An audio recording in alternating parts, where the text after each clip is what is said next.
Welcome back. Mahatma Gandhi హత్యకు RSS కారణమన్న Rahul వ్యాఖ్యలపై supreme court serious అయింది. ఓ సంస్థపై అలాంటి నిందలు ఎలా వేస్తారని ప్రశ్నించింది. క్షమాపణ చెప్పకపోతే విచారణ ఎదుర్కోవాల్సి వస్తుందని కోర్టు స్పష్టం చేసింది. దీనిపై జూలై 27లోగా వివరణ ఇవ్వాలని రాహుల్ను కోర్టు ఆదేశించింది. అటు కాంగ్రెస్ పార్టీ మాత్రం ఈ విషయంలో రాహుల్ క్షమాపణ చెప్పే ప్రసక్తే లేదని తేల్చి చెప్పింది. అవసరమైతే చట్టపరంగా ముందుకెళ్తామని ఆ పార్టీ తెలిపింది. అసలు రాజకీయ విమర్శల్లో కోర్టుల జోక్యం కరెక్టేనా? ఆర్ఎస్ఎస్ పై ఆరోపణలు చేస్తున్న కాంగ్రెస్ అధికారంలో ఉన్నప్పుడు ఎందుకు చర్యలు తీసుకోలేదు?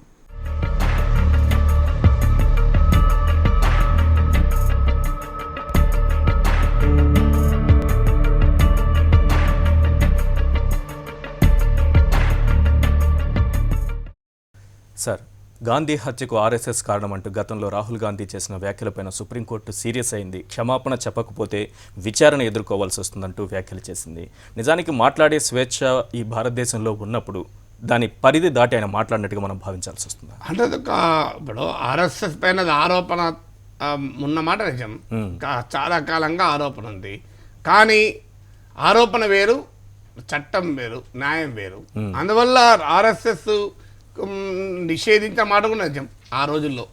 కానీ ఇప్పుడున్న పరిస్థితుల్లో ఆర్ఎస్ఎస్ ఏం నిషేధించవలేదు. గాంధీ హత్యకు ఆర్ఎస్ఎస్ను దోషిగా ప్రకటిస్తూ శిక్షలు పడలేదు. ఆర్ఎస్ఎస్ అభిమాని అయినటువంటి ఆర్ఎస్ఎస్ పూర్తితో పనిచేసినటువంటి నాథురామ్ గాడ్సే గాంధీని చంపారన్నది జగమెరిగిన సత్యం. ఎందుకంటే అది అందరికి తెలిసిన విషయమే. అందువల్ల ఇదొక పొలిటికల్ క్వశ్చన్ తప్ప లీగల్ క్వశ్చన్ కాదు. ఆర్ఎస్ఎస్ పైన ఆరోపణ అనేది పొలిటికల్ క్వశ్చన్. ఆర్ఎస్ఎస్ పైన కాదు, కాంగ్రెస్ పార్టీ పైన, బీజేపీ, కమ్యూనిస్టుల పైన, అందరి పైన పొలిటికల్ క్వశ్చన్స్ ఉంటాయి. ఈ పొలిటికల్ క్వశ్చన్స్ పైన కేసు పడింది. ఇప్పుడు రాహుల్ గాంధీ చేసింది కూడా ఒక పొలిటికల్ విమర్శ. ఆయన మరి ఒకవేళ అదే అయితే 10 ఏళ్ళ కాంగ్రెస్ పార్టీ ప్రభుత్వంలో ఉన్నారు కదా, మరి గాంధీని చెప్పిన సంస్థ నిషేధించలే కదా ఆయన ప్రభుత్వము, నిషేధించాలి కదా లెక్క ప్రకారం.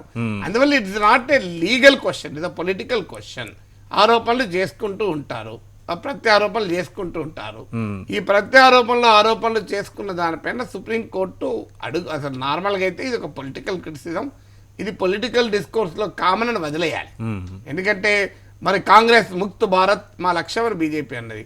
కాంగ్రెస్ పార్టీ లేకుండా భారతదేశం ఉండాలి, అది చట్టం ఒప్పుకుంటుందా? కాంగ్రెస్ పార్టీ రాజకీయ పార్టీ, దాన్ని లేకుండా ఎట్లా చేస్తావు నువ్వు అని దానిపైన కూడా కేసే. అందువల్ల న్యాయంగా అయితే కోర్టులు ఇట్లాంటి పొలిటికల్ క్వశ్చన్స్లోకి వెళ్ళకూడదు. ఒకరికొకరు చాలా అనుకుంటారు. గతంలో అరుణ్ షౌరి కమ్యూనిస్టులు దేశద్రోహులు అని చెప్పి ఆర్టికల్స్ రాశాడు ఇల్లస్ట్రేటెడ్ వీక్లీలా. మరి కమ్యూనిస్టులు దేశద్రోహులు అయితే మోడీ ప్రభుత్వం కమ్యూనిస్ట్ పార్టీని బ్యాన్ చేయాలి కదా, చేయలే కదా. కానీ అది పొలిటికల్ క్వశ్చన్ అగైన్. ఇప్పుడు ఇవన్నీ పొలిటికల్ క్వశ్చన్, నిజమా అబద్ధమా ఎవరి వారి వ్యక్తిగత అభిప్రాయాలు. కానీ ఒకవేళ దేశద్రోహం పార్టీకి ఎలక్షన్ కమిషన్ ఎలా రిజిస్ట్రేషన్ ఇస్తుంది? ఇవ్వదు కదా. సో మరి కమ్యూనిస్ట్ పార్టీ తరఫున పార్లమెంట్ సభ్యులు కూడా ఉన్నారు కదా. మరి కానీ మరి ఒక పొలిటికల్ క్వశ్చన్, ఒక విమర్శ వాళ్ళ పైన. ఆ విమర్శ అరుణ్ షౌరి ఆర్ఎస్ఎస్ కు అనుబంధంగా ఉండి బీజేపీ నాయకుడు, వాజ్పేయి ప్రభుత్వం మంత్రి, ఆయన ఇల్లస్ట్రేటెడ్ వీక్ లో కవర్ స్టోరీలు రాసిండ్రు. మరి ఇవన్నీ పొలిటికల్ క్వశ్చన్. మరి ఆయన అరుణ్ షౌరికి ఏం కాలేదు, వీళ్ళకేం కాలేదు కదా.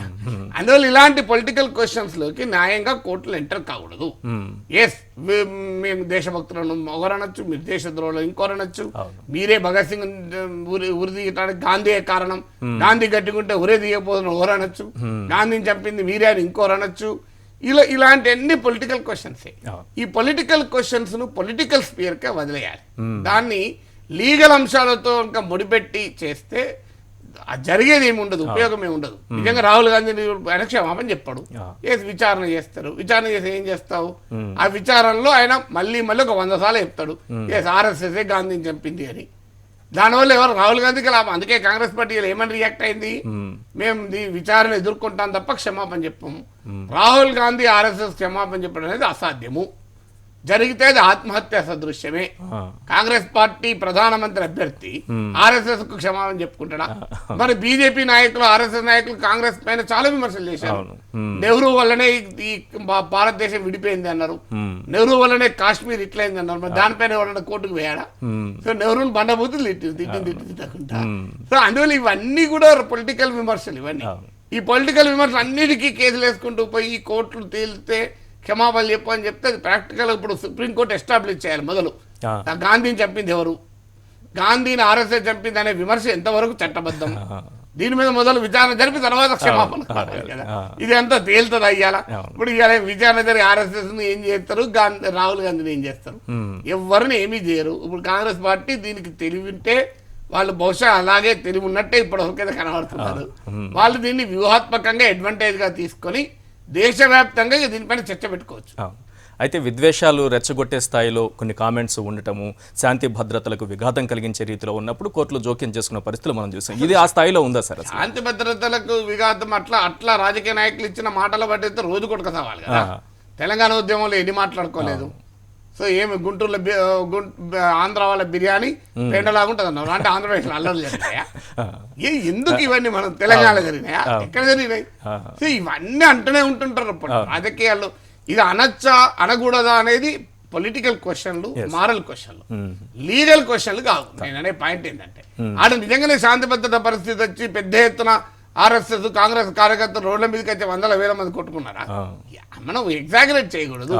ఇదొక కాంగ్రెస్ పార్టీని తిట్టకుండా బీజేపీ తిట్టింది, ఆర్ఎస్ఎస్ తిట్టింది, ఆర్ఎస్ఎస్ ను బీజేపీని కాంగ్రెస్ తిట్టింది. వాళ్ళిద్దరు ఒకరికొకరు తిట్టుకుంటున్న దానిపైన మనం ఇప్పుడు ఇలా మొదలు పెడితే కోర్టులు డిసైడ్ చేస్తే ఎన్ని పొలిటికల్ విమర్శలు ఎవరి మీద ఎవరు ఎందుకు చేసుకున్నారు? చంద్రబాబు నాయుడు కేసీఆర్ తిట్టలేదా? కేసీఆర్ చంద్రబాబు నాయుడు తిట్టలేదా? ఇద్దరు ముఖ్యమంత్రులు తిట్టుకున్నారు కదా. మరి దాని మీద కూడా కేసులు పెట్టగలరా? ఇప్పుడు జగన్మోహన్ రెడ్డి 1,00,000 కోట్లను రోజు తెలుగుదేశం తిడతలేరా? మరి చంద్రబాబు నాయుడు అసలు 2 ఎకరాల నుంచి 2,000 కోట్లకు ఎట్లా వచ్చిందని వాడు తిడతలేరా? సో ఇట్లాంటి అన్ని విమర్శలన్నీ రాజకీయ స్పియర్లో ప్రజల నిర్ణయానికే వదిలేయాలి. కానీ దీని చట్టాలు, చట్టబద్ధమైన సంస్థలు ఎంటర్ అయి దీంట్లో తేల్చేది కాదు. రాహుల్ గాంధీ ఆర్ఎస్ఎస్ అన్నాడు, ఆర్ఎస్ఎస్ బలం తగ్గిందా? బీజేపీ అధికారంలోకి వచ్చింది కదా 2014 ఎన్నికల్లో. రాహుల్ గాంధీ ప్రకటన చేశాడు. ఈ ప్రకటన చేసినందుకు బీజేపీకి ఓట్లు తగ్గినాయా? గాంధీవాదులందరూ ఈ దేశంలో మెజారిటీ గాంధీని గౌరవించే వాళ్ళే కదా. మరి బీజేపీకి ఓటేయకూడదు, వేసిండ్రా లేదా? ఆర్ఎస్ఎస్ బీజేపీ విజయంలో కీలకం కదా. అసలు రాహుల్ గాంధీ వల్ల రాజకీయ పరిణామాలే మారలేదు, శాంతి భద్రతలు ఎట్లా వస్తాయి? అందువల్ల ఈ పొలిటికల్ స్పియర్ లో ఉండేటువంటి ప్రశ్నల్ని మనము పదే పదే రాజకీయ అంశాల్లో, రాజకీయ వేదికల పైన మాట్లాడుకుంటూనే ఉంటారు, నువ్వు ఆపలేవు. అందువల్ల ఈ పొలిటికల్ డిస్కోర్సు దిగజారింది, దానిపైన ఆవేదన వ్యక్తం చేసుకోవచ్చు.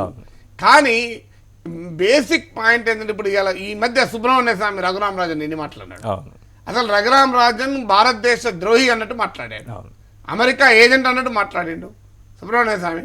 ఇప్పుడు రిజర్వ్ బ్యాంక్ గవర్నర్ దేశ ద్రోహి అంటే ఈ దేశాన్ని నాశనం చేస్తానికి వచ్చినాడు అన్నట్టు మాట్లాడాడు. మరి అప్పుడు సుబ్రహ్మణ్య స్వామి మీద కేసు పెట్టి ఆయన కూడా జైలు పంపుతామా? సరే, అందువల్ల ఈ పని పెడితే ఇక భారతదేశంలో జైళ్ళకు ప్లేస్ ఉండదు, అందరూ జైల్లోనే ఉండాల్సి వస్తుంది మనుషులంతా. ఈ దేశ రాజకీయ నాయకులు పొలిటికల్ స్టేట్మెంట్ల పైన కేసులు పెడితే ఈ దేశంలో పొలిటికల్ లీడర్లకే సరిపోవు జైలు. ఈ దేశంలో స్కూళ్ళు, కాలేజీలు, హాస్పిటల్ కూడా జైలుగా పంపించాలి. అంత జైలు నిడితే అట్లా తిట్టుకుంటారు రాజకీయ నాయకులు. రాజకీయ నాయకులు తిట్టుకున్నంత ఈ దేశంలో ఎవరు తిట్టుకోడు. అందువల్ల రాజకీయ నాయకుల తిట్లను, స్టేట్మెంట్లను మనం ఒక పించ్ ఆఫ్ సాల్ట్ అని ఇంగ్లీష్లో అంటారు, ఇది లారీ లోడ్ ఆఫ్ సాల్ట్తో తీసుకోవాలి. ఇలాగే మాట్లాడుకుంటారు, లేదో వాళ్ళకి పని లేదు మనకు పని లేదు అనుకోని ఊరుకోవాలి తప్ప దాన్ని పెద్ద సీరియస్గా తీసుకొని పోతే ఇప్పుడు కాంగ్రెస్ వాళ్ళు అడ్వాంటేజ్గా తీసుకుంటారు. సుప్రీంకోర్టు విచారణ జరపాలి. ఇప్పుడు ఏం విచారణ జరపాలి? రాహుల్ గాంధీ ఇలా అనడం తప్పని విచారణ జరిపింది అనుకోండి. వాళ్ళు అప్పుడు కాంగ్రెస్ వాళ్ళు ఏమంటారు? ఆర్ఎస్ఎస్ పైన వాళ్ళు విమర్శ చేస్తారు, ఆర్ఎస్ఎస్ కాంగ్రెస్ పైన విమర్శ చేస్తారు. ఇప్పుడు సుప్రీంకోర్టు సగం టైం దీనికే పోతుంది. న్యూస్ యాంగిల్లో ఇప్పుడు మరో షార్ట్ బ్రేక్.